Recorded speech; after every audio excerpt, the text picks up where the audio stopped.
Algumas pessoas acreditam que existem espíritos apegados à Terra e que vagam a esmo, inconscientes de que estão mortos, em busca de conforto junto aos vivos. Estas são as histórias reais de pessoas inocentes e fatos inimagináveis.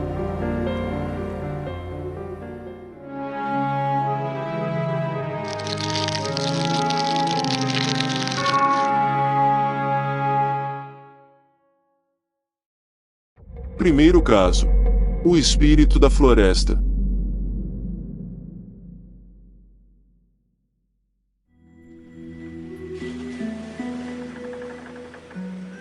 Saudações!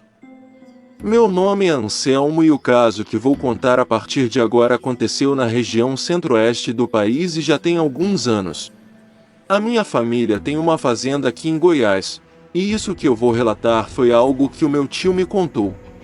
Por mais estranho e fantasioso que isso possa parecer, ele jura que é verdade, e do jeito que eu o conheço, eu acredito que seja mesmo. Mais tarde vocês vão entender o porquê. Esse meu tio estava cuidando da fazenda da família. Os negócios estavam indo bem, mas ele queria ampliar o lucro, então resolveu que ia aumentar o rebanho de gado. Ele precisaria de mais pasto para isso, e resolveu derrubar uma área florestal da fazenda. Ele achou que daria um bom lugar para o pasto. Assim ele começou a fazer os planos para desmatar a área. Primeiro ele juntou alguns peões e foi fazer uma queimada para limpar o espaço escolhido por ele. Eles colocaram fogo no mato e foram embora, deixando o fogo correr solto e fazer o trabalho dele. Depois de um tempo eles voltaram para avaliar o resultado e viram que o fogo tinha apagado muito antes de queimar o que precisava ser queimado. Eles acharam aquilo meio estranho, mas colocaram fogo de novo e foram embora. Mais tarde, quando voltaram, o fogo havia se apagado novamente. Eles acharam que podia ser alguém que estivesse fazendo isso e então resolveram fazer uma busca na região. Deram uma volta em toda a área, mas não acharam ninguém. Nem mesmo alguma pista ou vestígio. Outra vez colocaram fogo no mato. Dessa vez tiveram a ideia de ficar lá durante um tempo para ver se alguém aparecia. Porém, depois de alguns momentos o fogo apagou sozinho novamente. Eles acharam aquilo muito esquisito, mas de qualquer forma colocaram fogo de novo no mato e depois de mais um tempo o fogo apagou da mesma forma. Eles tentaram mais algumas vezes, em lugares diferentes, mas o fogo sempre apagava. Por fim meu tio resolveu que ia cortar as árvores com motosserras e esquecer a história das queimadas. Meu tio é bem teimoso e não desiste de nada assim tão fácil. O problema é que naquele momento já havia escurecido, e desse modo ele decidiu deixar o serviço para o dia seguinte. À noite ele estava na casa da fazenda, e resolveu ficar na varanda, enquanto fumava um cigarro de palha. Lá fora a noite estava com uma lua fraca que não dava para iluminar muita coisa, além disso o lado exterior da propriedade não tinha luz elétrica, o que deixava a fazenda muito escura. Um bom tempo depois ele resolveu entrar a fim de se arrumar para dormir, já que de manhã bem cedo começaria, junto com os peões, a cortar as árvores com as motosserras. Quando ele se levantou da cadeira onde estava, viu alguma coisa se mexendo em frente à casa, lá adiante, ainda envolta na escuridão do lugar. Só dava para ver algo ou alguém se movimentando. Não tinha como ver exatamente o que era. O meu tio sempre pensa no pior e é meio esquentado. Assim ele já foi furioso, querendo saber quem tinha invadido a fazenda. Ele foi chegando perto de onde tinha visto o movimento, e logo ficou completamente cercado pela escuridão. Aos poucos os olhos dele foram se acostumando com a luz fraca da lua e já conseguia dar uma boa olhada em todo lugar. Subitamente ele viu alguma coisa se mexendo a uns poucos metros à direita dele.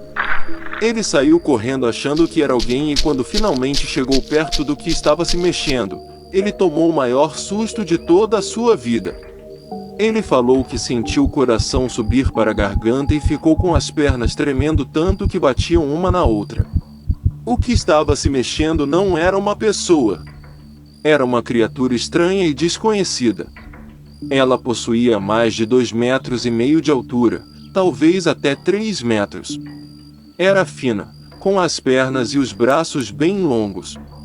O rosto não tinha boca ou nariz, só 2 olhos grandes e meio amarelados. Ela também não tinha cabelo e nem orelhas. A cabeça era um pouco desproporcional em relação ao corpo. Era um pouco pequena para um corpo daquela altura. Os dedos eram finos e longos também, e parecia ter apenas 4 em cada mão. Não deu para ele ver a pele da criatura muito bem, pois não tinha luz direito. Só deu para notar que ele parecia estar coberto de terra. Depois que ele viu aquele ser inacreditável, a primeira reação que teve foi tentar sair correndo, mas ele não conseguia realizar um único movimento com seus músculos. Ele não sabe se era de tanto medo ou se aquela coisa tinha alguma influência sobre a mente dele. Então a coisa deu alguns passos na sua direção. Ficou a uns 2 metros de distância e falou com ele. Aquilo falava com uma voz quase sussurrante, que parecia o vento quando sacode as folhas das árvores. Aquele ser falava mesmo sem ter boca. Parecia que a criatura estava falando direto dentro da cabeça do meu tio. Ele dizia o seguinte: Deixa minha floresta em paz. Se você tentar destruí-la de novo, eu vou fazer o mesmo com você. Depois disso, a criatura saiu em disparada e corria mais rápido do que qualquer outro animal que ele já tenha visto correndo. Em um certo ponto do trajeto, ela pareceu mergulhar no chão. Ele não sabe se a coisa entrou em algum buraco, se ela caiu ou o que fez. Obviamente, ele não quis ir lá para descobrir. Ele só saiu correndo na direção da casa da fazenda. No dia seguinte, ele falou para os peões que não iria mais transformar a floresta em pasto. Depois ele foi até onde tinha encontrado a criatura na noite anterior, mas não achou nenhum rastro dela, e nem nenhum buraco no chão. Até hoje ele evita aquela floresta. Na verdade, ninguém da fazenda gosta de passar perto dela também. Um dos motivos para eu acreditar nessa história é que o meu tio é muito ganancioso e faz tudo por dinheiro. Ele não liga muito para essas coisas de ecologia e preservação de floresta. Só alguma coisa desse tipo faria ele mudar de ideia.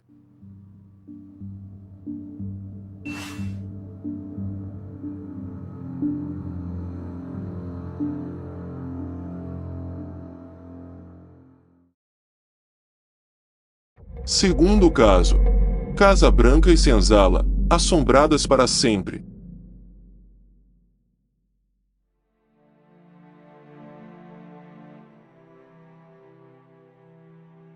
Saudações! Meu nome é Mariana e essa história aconteceu há cerca de 10 anos, no interior de Pernambuco. Éramos um grupo de 10 amigos que tínhamos estudado juntos a vida inteira. Quando concluímos o ensino médio, nós fomos estudar na capital do estado e em outras cidades mais desenvolvidas e assim acabamos nos separando. Mas sempre que havia um recesso ou feriado prolongado, voltávamos para a nossa cidade e nos encontrávamos novamente. Para passar mais tempo juntos, íamos sempre para a fazenda que pertencia ao pai de um dos componentes do grupo. Era uma propriedade bastante antiga, da época colonial, e tinha sido uma importante produtora de açúcar. Obviamente ela tinha sido lugar de morada de muitos escravos na época em que foi fundada. E como todos sabem, foi mais um local de muito sofrimento e injustiça, entre outros, espalhados pelo nosso país. Apesar disso, devido ao tempo e às várias reformas, a propriedade tinha uma aparência bonita e agradável. A fazenda ficava nos arredores de uma cidade vizinha. Era um local bastante ermo e afastado, situado às margens de uma rodovia federal. No dia em que o evento a ser relatado ocorreu, nós havíamos chegado lá bem cedo, como era mesmo de costume. A casa grande ficava um pouco distante da rodovia, e não havia nada por perto, exceto a casa do zelador, que ainda assim ficava a alguma distância. Neste dia ele não estava, pois tinha ido à cidade. A casa grande era uma construção muito simples com uma grande escadaria na frente, porque embaixo, no porão, ficavam os aposentos onde antigamente era a senzala. Essa parte tinha sido fechada com tijolos e ninguém entrava lá já há muito tempo. Passamos o dia tomando banho de rio, brincando, tocando violão, mexendo com as vacas e nos aventurando por dentro do mato no terreno da fazenda. Do meio para o fim da tarde voltamos para a casa grande para continuarmos nossas conversas e brincadeiras.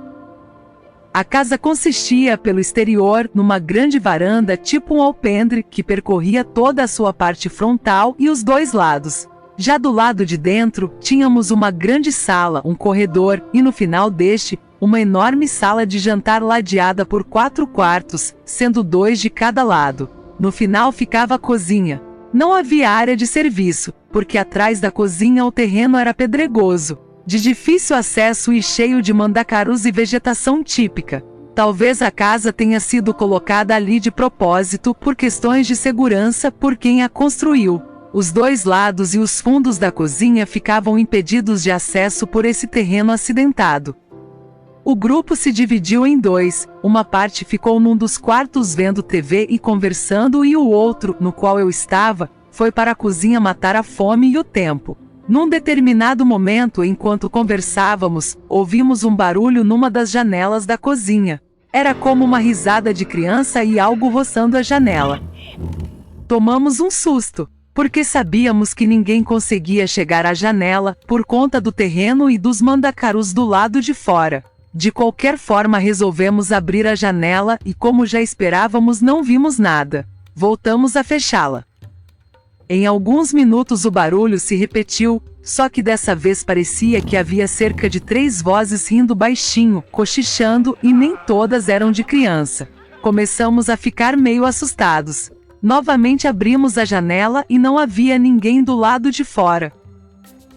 Sem parar para pensar no assunto, sugerimos que talvez nossos amigos que estavam no quarto tivessem saído da casa e estivessem nos pregando uma peça. Decidimos que da próxima vez que ouvíssemos o barulho um grupo correria até o quarto e o outro os esperaria na porta da frente da casa para pegá-los em flagrante. Assim fizemos. Passados mais alguns minutos, novo barulho, só que desta vez um som aterrador, além das risadas, barulho de correntes sendo arrastadas. Mas não era só isso. Tinha algo pior, como um grunhido, ou como alguém com uma voz grave e bem rouca fazendo um gemido muito medonho. Era como se estivesse sentindo muita dor e passando por um momento agonizante de tortura. Aquela coisa também estava forçando a janela, como querendo arrombá-la. Dava para ver a janela sendo sacudida por uma força invisível. Pulamos de nossas cadeiras e corremos, uns para o quarto e outros para a porta de entrada. Qual não foi a nossa surpresa quando encontramos todos os nossos amigos tranquilamente conversando no quarto. Todos eles realmente estavam lá.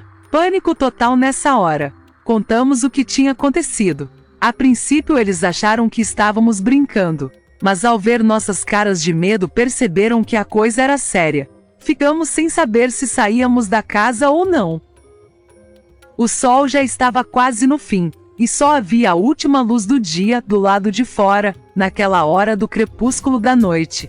Por fim, os rapazes se juntaram e foram ver se havia algo anormal fora da casa, mas só constataram que não havia nada e que era de fato impossível atingir a altura da janela da cozinha.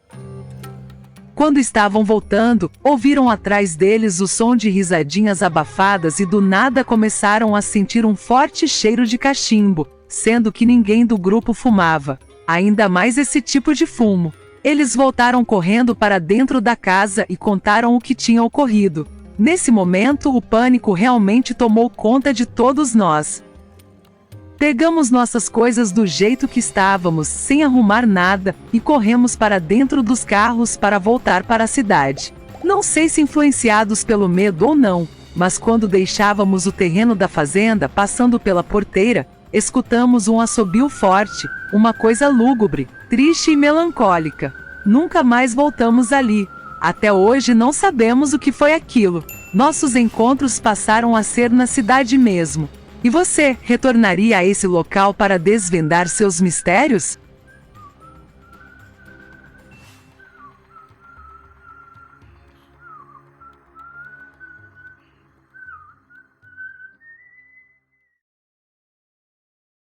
Terceiro caso: a fazenda mal assombrada.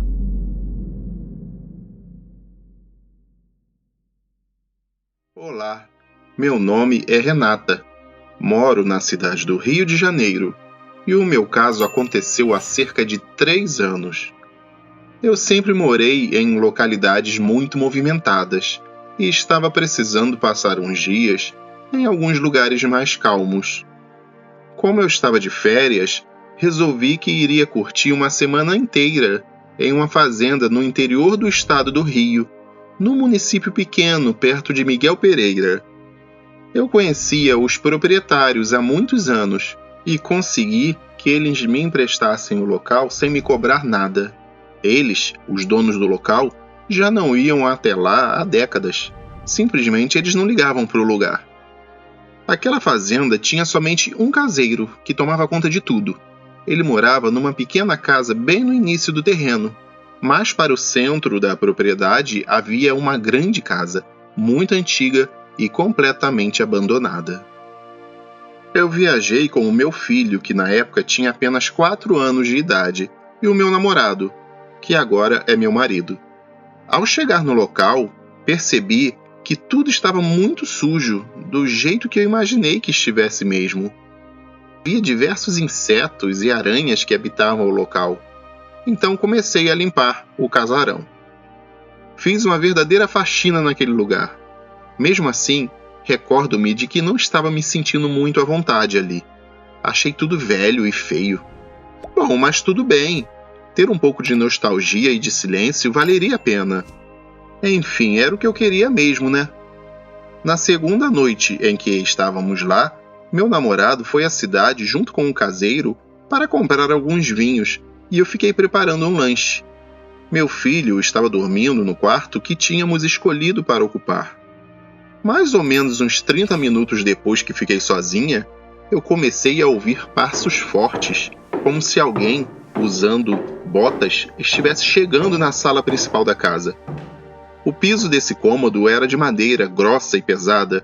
Além disso, ele era elevado, ou seja, havia um espaço vazio entre o chão do terreno e o assoalho. Assim sendo, o barulho dos passos era muito alto. Chamei meu namorado pelo nome e ninguém respondeu nada. Os passos continuavam, como se estivessem indo na direção do quarto em que estava meu filho. Eu fiquei apavorada e pensei que alguém tivesse invadido a casa. Eu imaginei que poderiam ser alguns andarilhos que estavam passando pela região, pois na parte da tarde eu tinha ido até a cidade e vi um acampamento deles. Na mesma hora que isso me ocorreu, o pensamento de ser um intruso, eu peguei um facão que estava fincado numa velha mesa de madeira e saí procurando a origem do som daqueles passos. Fui até o quarto em que estava meu filho e não tinha nada de anormal lá. Tranquei a porta do quarto por dentro. Peguei uma arma de fogo que havíamos portado na viagem e fiquei mirando para a porta, esperando alguém entrar. Eu estava na expectativa de que a qualquer momento alguém iria derrubar aquela porta para fazer mal a mim e ao meu filho. Alguns minutos depois, ouvi o carro do meu namorado chegar. Gritei o seu nome e ele me respondeu.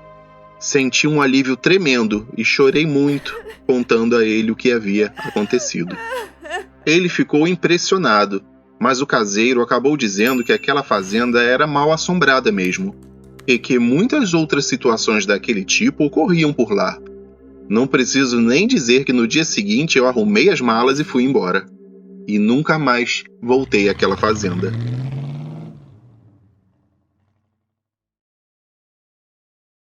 Quarto caso: a lenda da botija enterrada.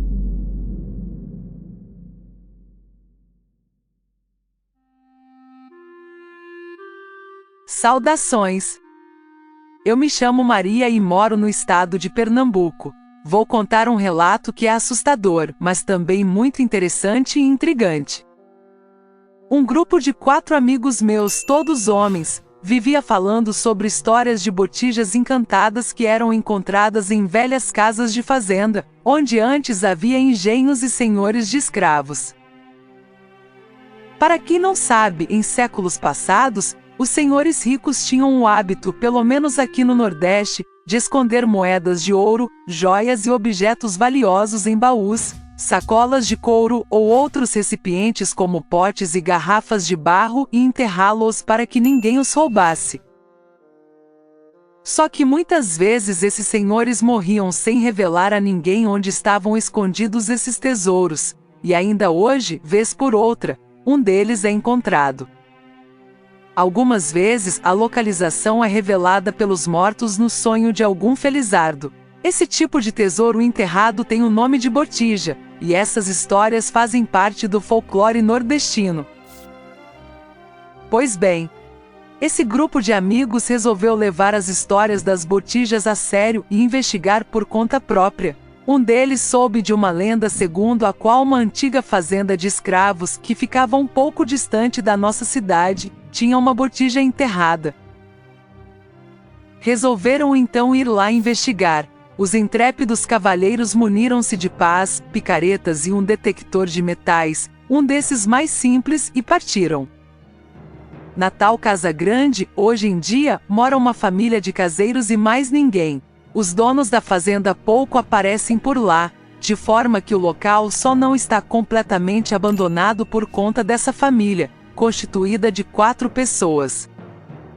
Parte da casa grande foi fechada com tijolos, e apenas 4 cômodos servem de residência à família, sendo uma sala, um quarto, uma cozinha e um banheiro. Entre a sala e a cozinha há um corredor no qual fica o quarto. Meus amigos chegaram à fazenda na parte da tarde. Eles se apresentaram, sendo que um deles já era conhecido dos moradores. Explicaram o que queriam fazer e tiveram permissão para entrar na parte habitada da casa. Começaram então um ritual para pedir permissão aos mortos para procurar alguma botija que porventura estivesse ali, enterrada. Juntaram-se todos no quarto, com mais 3 moradores, enquanto o pai da família estava do lado de fora. Fizeram algumas orações, algumas invocações, então começaram a usar o detector de metais. Nos primeiros minutos percorrendo o chão do quarto, não aconteceu nada. Em seguida, entretanto, o aparelho começou a apitar em um determinado local. Só que quando era retirado daquele ponto e colocado novamente, não apitava mais. Depois dava sinal em outro local e então parava também. Continuou assim por vários minutos, até que enlouqueceu e começou a apitar em vários locais diferentes. Meus amigos não estavam entendendo nada, então resolveram parar por alguns momentos para depois recomeçar. De repente, um pedaço grande de tijolo foi jogado em cima da cama no quarto em que eles estavam, quase acertando um deles. Susto geral. Acenderam a luz e viram que realmente havia um tijolo lá. Mesmo assim, apagaram de novo a luz e ali ficaram, esperando que algo acontecesse. Desta vez, torrões de terra começaram a ser jogados em cima da cama. Um dos amigos quis sair dali, mas foi contido pelos outros que resolveram aguentar firmemente. Alguns minutos depois, escutaram o barulho da porta se abrindo e um arrastar de passos. Acharam que podia ser o pai da família que tinha ficado do lado de fora, mas não. O vulto de um homem alto e de chapéu passou em frente à porta do quarto, em direção à cozinha. Mas quando foram olhar quem era, não havia nem sinal dele. Desta vez todos saíram correndo do local, com medo. Do lado de fora, o pai da família estava branco de susto. Ele disse que estava sentado numa pedra que tem em frente à casa quando viu um homem alto, vestido de preto e com um chapéu também escuro, surgir do nada numa das quinas da casa e andando bem ereto e devagar, abrir a porta e entrar. Só que ele não viu o homem sair, só percebeu que logo em seguida todos que estavam na casa saíram correndo pela mesma porta de entrada. Depois daquilo, eles acharam que o melhor a fazer era parar de invocar os mortos e partir dali o mais rápido possível, deixando para trás o sonho de encontrar uma botija cheia de ouro. Não sei como a família continuou morando naquele local depois daquele dia assustador. Só sei que meus amigos nunca mais voltaram lá. Realmente existem muitos tesouros e riquezas perdidas e esquecidas em nosso mundo, porém nem sempre pode ser uma boa ideia ir procurá-los.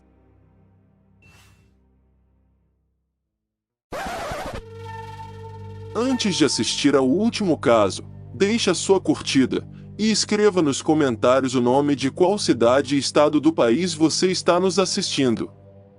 Muito obrigado pela sua participação. Quinto caso: uma antiga casa de fazenda.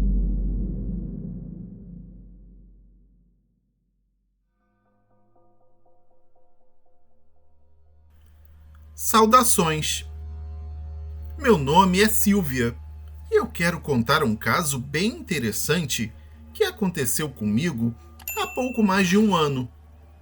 Nas minhas férias, eu sempre vou para a fazenda do namorado da minha tia, que fica em Minas Gerais, em uma cidade pequena e rural, que neste momento eu não me lembro do nome.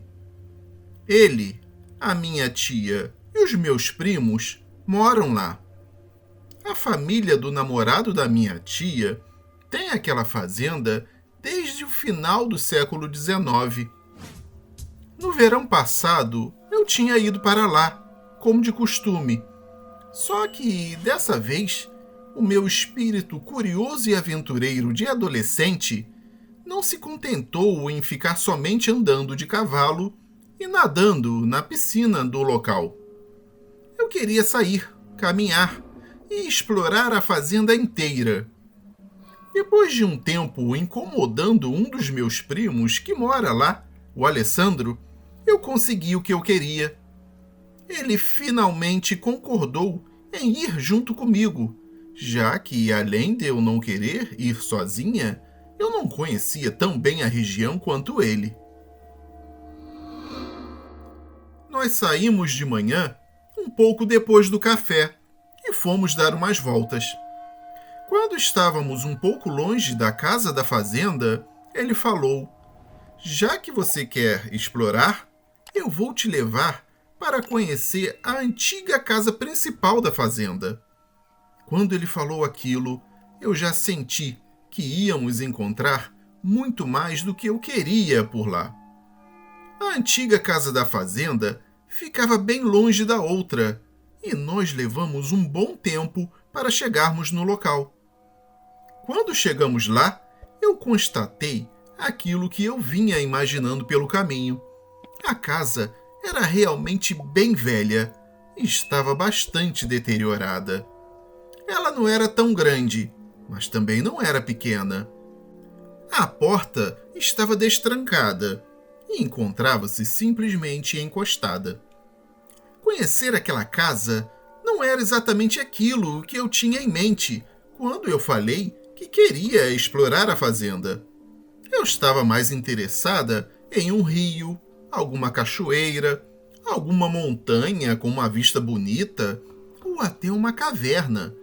Mas a casa era aquilo que eu tinha no momento. Nós entramos na casa e a primeira coisa que eu notei é que as paredes estavam completamente arranhadas e sujas, com umas manchas amarronzadas que pareciam ser sangue seco. Mas isso eu não podia dizer com certeza, pois poderia ser tinta velha também, apesar dos formatos das manchas serem bem estranhos e suspeitos.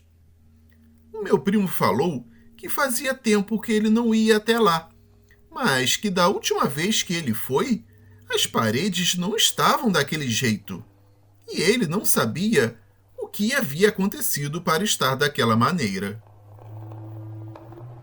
Nós estávamos na sala principal, sendo que para a esquerda tinha uma passagem que levava para uma outra sala, a de jantar, e para a direita tinha um corredor que levava para os quartos da residência. Da sala de jantar ia-se para a cozinha, e de lá para fora da casa de novo, porém pela porta dos fundos. Nós resolvemos pegar o corredor da direita para olhar os quartos. Daquele lado havia 4 quartos e um banheiro no total. O primeiro quarto estava normal. Era um quarto vazio e nada demais havia ali, só poeira. O segundo e o terceiro, a mesma coisa. E então fomos ver o último quarto, que era, por sinal, o principal e o maior de todos. Quando entramos lá, eu senti uma brisa gelada que me fez sentir um pouco de frio, mesmo a casa estando bem quente e abafada. Nesse quarto tinha um armário e nós fomos ver o que tinha dentro dele. Abrimos as suas 2 portas e nada, só pó e sujeira. Então eu ouvi o som de passos que pareciam vir do corredor. Eu agarrei o braço do meu primo e me virei para a porta apreensiva. Os passos chegaram perto e pararam na frente da porta. Mas não apareceu ninguém. Eu olhei assustada para ele e saí correndo. Ele veio logo atrás de mim. Enquanto eu corria pela casa para sair dela, eu não via ninguém lá dentro. Eu só via as nossas pegadas na poeira e de mais ninguém, apesar daqueles passos que eu ouvi. Lá fora, na luz do sol, ficamos um pouco mais calmos. Eu olhei para o meu primo a fim de perguntar o que tinha sido aquilo, quando ele começou a gritar do nada. A única coisa que ele falava era que estava doendo muito. Eu olhei no braço dele e começou a aparecer um monte de marcas vermelhas e brotoejas. O pescoço dele começou a ficar todo vermelho também. Ele começou a sentir falta de ar. Eu decidi que era melhor levar ele correndo para casa, para a mãe dele ver o que era. Antes de sair correndo com ele, eu dei uma última olhada para a velha casa e vi uma fumaça meio cinza escura na porta de entrada. E essa fumaça tinha a forma de uma pessoa. Quando nós chegamos na casa da fazenda, a mãe dele viu como ele estava e ficou muito assustada. Ela rapidamente o levou para o hospital e lá lhe deram alguns medicamentos para tomar. O estranho é que no dia seguinte ele já estava bom de novo. Nem parecia que ele tinha tido alguma coisa daquele tipo.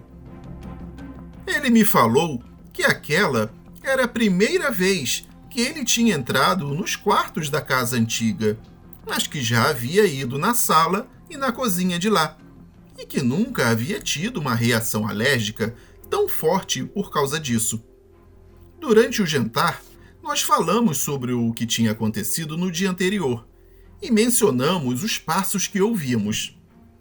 O namorado da minha tia ficou preocupado, achando que podia ter alguém morando lá escondido, já que isso não era incomum de acontecer naquelas redondezas.